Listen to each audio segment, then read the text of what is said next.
नमस्ते दोस्तों।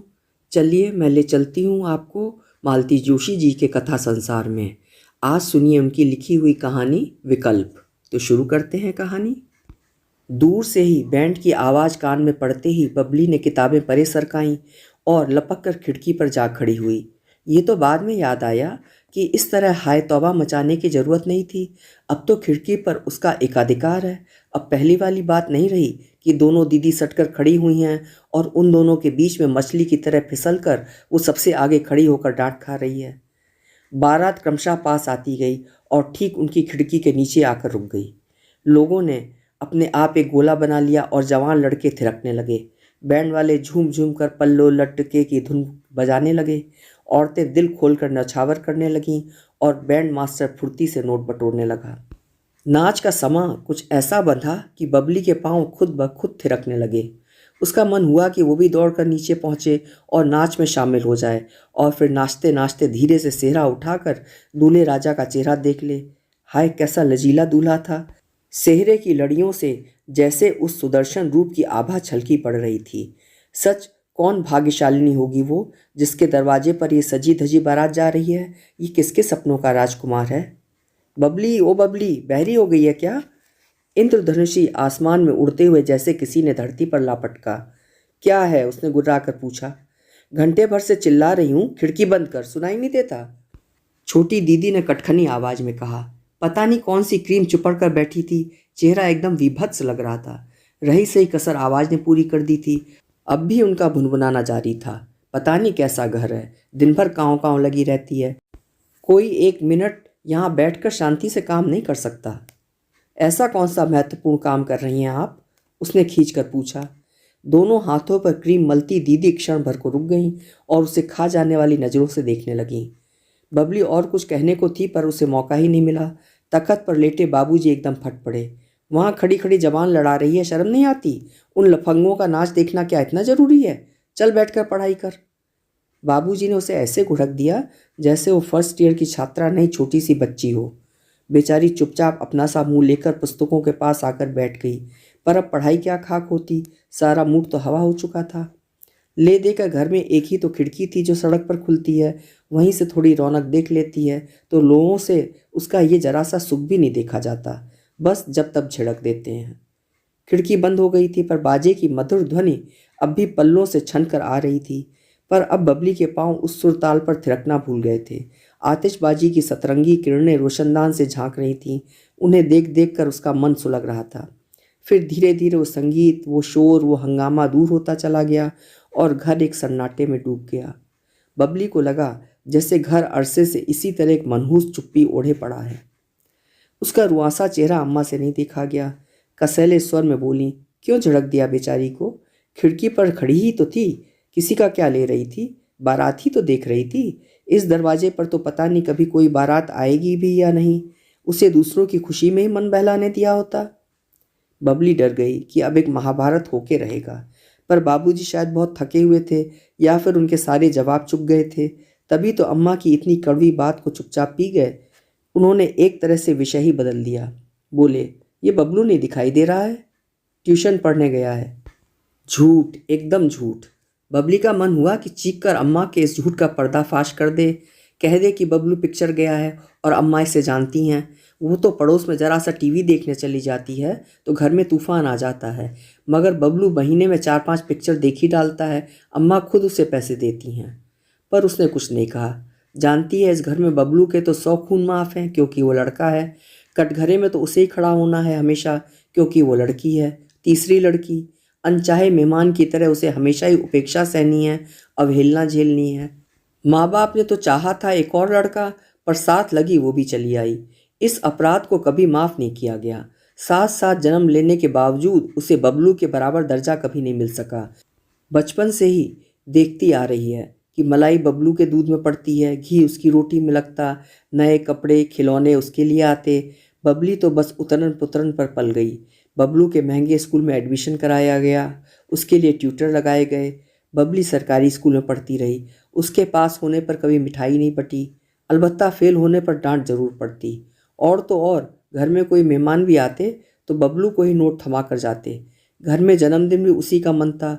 वो टुकुर टुकुर सारी रौनक देखती रहती। अब तो खैर आदत हो गई है उसे, पर बचपन में बड़ा ताव आ जाता। वो बात बात पर मुंह फुलाकर बैठ जाती, पर उसे कोई मनाता नहीं। दादी उल्टा झिड़क देती, ये तेवर अपने घर जाकर दिखाना महारानी। तुम तो खा पी कर अपने घर चली जाओगी, साथ में ढेर सारा समेट भी ले जाओगी। हमें कमाकर तो यही खिलाएगा ना, बुढ़ापे की लाठी यही तो बनेगा। बुढ़ापे की लाठी, बबली बुदबुदाई। एक वे बड़े भैया हैं तो शादी के 6 महीने बाद ही अलग चूल्हा लेकर बैठ गए। एक ही शहर में रहते हैं, पर अम्मा महीनों बेटे की शक्ल देखने के लिए तरस जाती हैं। वे बेचारे तो शादी के लिए मना ही कर रहे थे। उन्होंने बार बार कहा था कि कम से कम उमा की तो हो जाने दीजिए, पर बाबूजी ही जिद पर अड़ गए।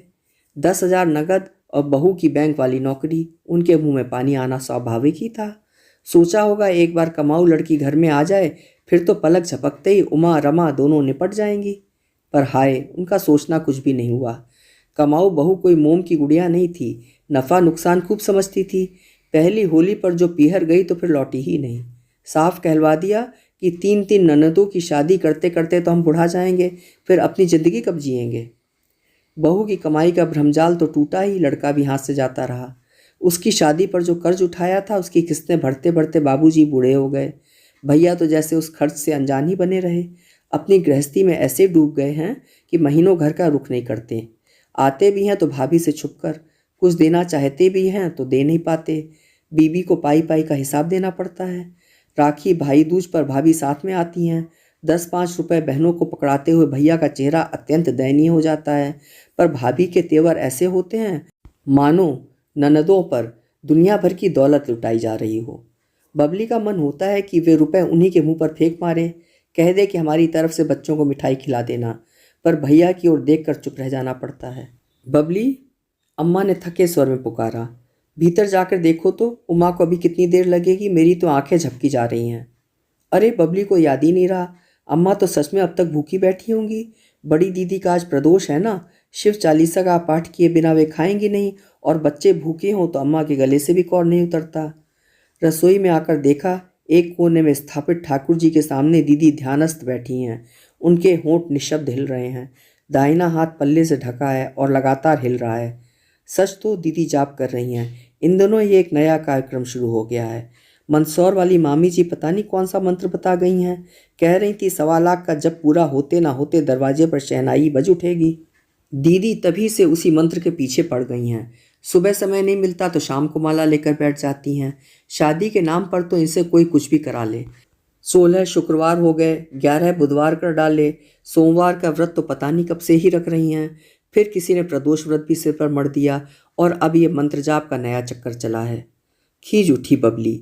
वहाँ बेचारी अम्मा भूखी प्यासी बैठी हैं और इन्हें अपनी शादी की पड़ी है।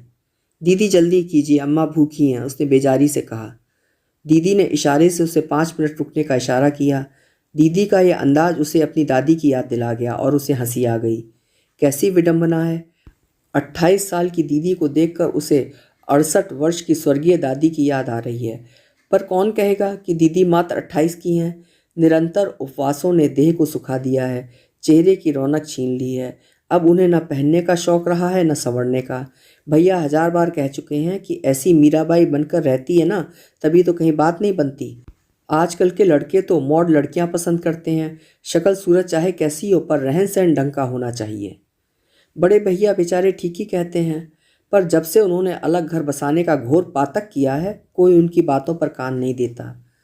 यही दीदी कॉलेज के ज़माने में कितनी स्मार्ट हुआ करती थी। पहनने ओढ़ने की बहुत सुविधा तो तब भी नहीं थी, पर जो भी था उसे बड़े सलीके से पहनती थी। पास पड़ोस की माताएं उनका उदाहरण दिया करती थीं। दीदी सिर्फ स्मार्ट ही नहीं, बुद्धिमान भी थीं। जिन परिस्थितियों में बड़े भैया रोते झींकते बीकॉम हो पाए, दीदी AA कर गईं, फिर बीएड भी कर लिया। शादी की प्रतीक्षा में पढ़ती चली गईं, फिर उस लायक वर नहीं मिला तो नौकरी में लग गईं।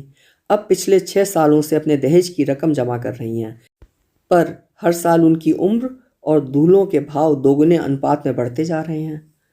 बड़ी दीदी के त्रासदी देखकर छोटी दीदी ने अकल से काम लिया और बीए के बाद ही पढ़ाई से हाय हाय कर ली। उस समय उनके लिए कुछ अच्छे रिश्ते जुटते भी रहे, पर बड़ी बहन के रहते उन्हें कैसे ब्याह देते। बस तब से उनकी शादी की योजना दूसरे नंबर पर ही चल रही है।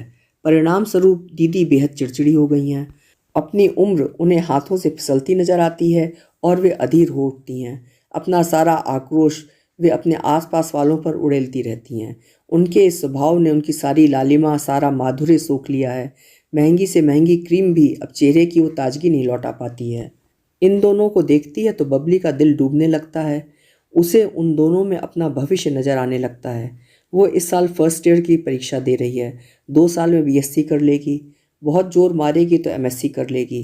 पर कभी तो कॉलेज का खुशगवार माहौल छोड़ना ही पड़ेगा, कभी तो जिंदगी की सच्चाई का सामना करना पड़ेगा।